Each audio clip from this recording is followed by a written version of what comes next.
波嘅速度。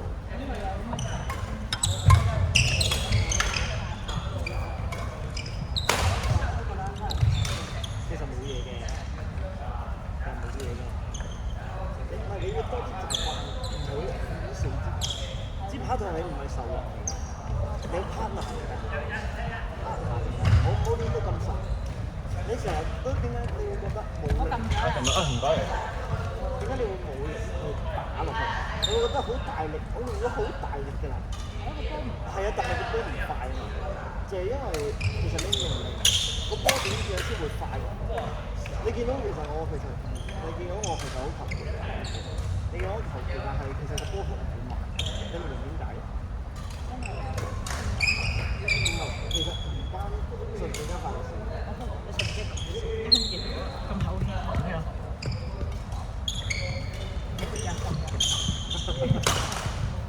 其實好簡單嘅啫，你諗下一樣嘢，你試下做一樣嘢，就係你試下揸成，我試下叫你再發分。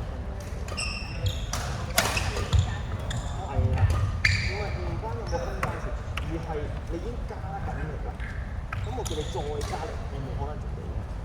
你平時做緊嘢就係揸成，咁你諗下，我叫你再加力，你唯有加啲咩嚟講？因為就係啦。因為你呢個已經用晒啦嘛，你嘥晒所有力量去揸住轉，咁你咪唯有用其他力量，轉身啊又好，手臂又好。咁我就問你一樣嘢，羽毛球嘅速度係用係以咩嚟做衡量咧？應該咁講，羽毛球嘅速度同咩有關聯咧？你用咩去打佢咧？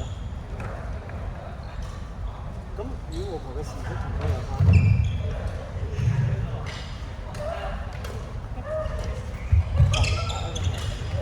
咁你諗下啦，你如果球拍點樣先會令到個波快咧？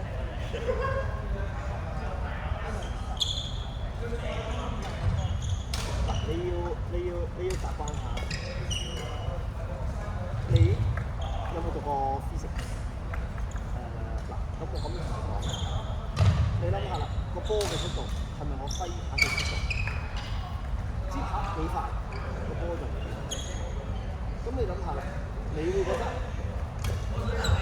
男朋友咁揾隻手腕揮快啲，定係你會揾隻手臂快啲？咁你諗下啦，你自己已經廢咗個手腕，你練實咗嘛？你唔俾隻手腕去做，有啲空間嘅。你其實放鬆，你都已經你諗下個角度大咗幾多？你個角度大咗幾多？你諗下你自己練實你個角度幾多？係啊，你諗下啦，我淨係爭呢個角度，個波已經爭幾遠？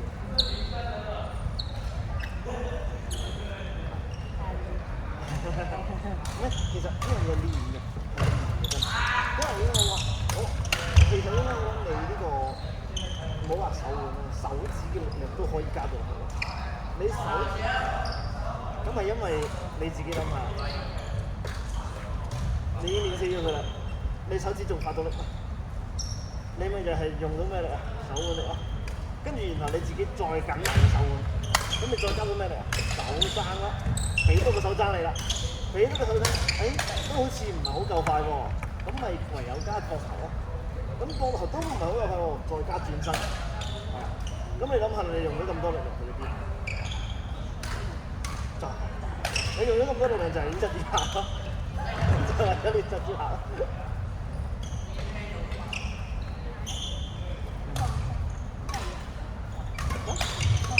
立門而家要嚟，你其實立門嘅意思純粹係令到你有一個唔好垂低，因為你如果垂低嘅時候，你手腕會廢咗。你練得太實唔得，你練得太實唔得，你放得太鬆，放得太鬆打你之後。同埋點解要立門係因為你會令到啲球打到更高。你打嘅波嘅時候，永遠都係人嘅你諗下，之前向下嘅情況，你令到人辣好嘅意思係純粹為咗你令到你擊球之後，你嘅波可以去上飛。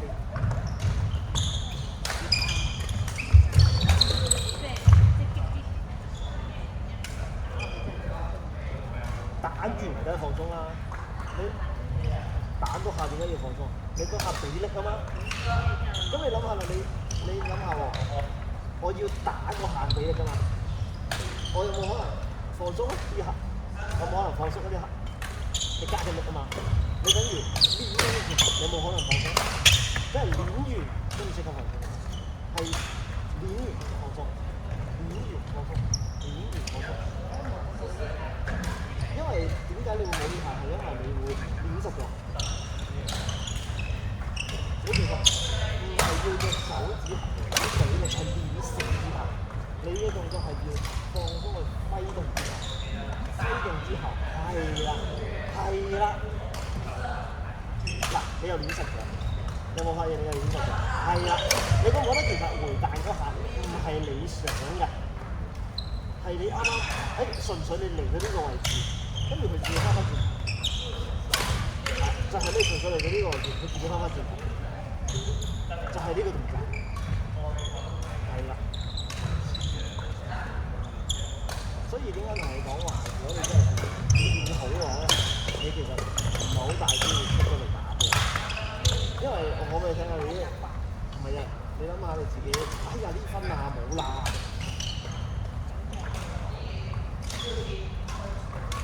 你要練到一個程度，然後你先會習慣去做喎。你其實好放鬆㗎，你唔使用㗎。你覺唔覺得豬扒嘅速度快過你係自揮啊？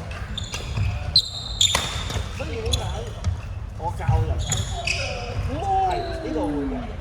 可以 cut 出嚟啦呢條，可以 cut 出嚟啦呢個。見唔見我呢個位起晒陣㗎？因為你真係要頂住個下。我嗰時都有。唔係啊，應該咁講，你要嗰時唔係你如果驚痛嘅話，你可以加陣，可以波叔叔嗰啲咁樣。你係膠嘅，你練係會硬啊。你如果係嘅，你可以黐咁放落去。係啊。喺度黐幾多陣咯？喺度黐幾多陣啊？係啊。其實保鮮紙呢個就真係唔易啦，睇你手係咪？因為其實我講俾你聽啦，你呢隻膠，我唔知保鮮紙都得啦，佢防水㗎嘛，咪就係咯。係啦，因為以前講俾你聽，點解會驚咧？你有冇見過啲人成嚿木爆？因為你手汗滲得多，跟住然後日積月累，一下劈，跟住成支。毛巾都係用嚟吸汗嘅，但係入邊咧都會包防震膜加呢個保鮮紙，加保鮮紙純粹係令到襟用啲。以前打比賽梗係唔會理佢啦，因為所有有 sponsor 啊嘛嚇，爛咗換咯，爛咗換咯。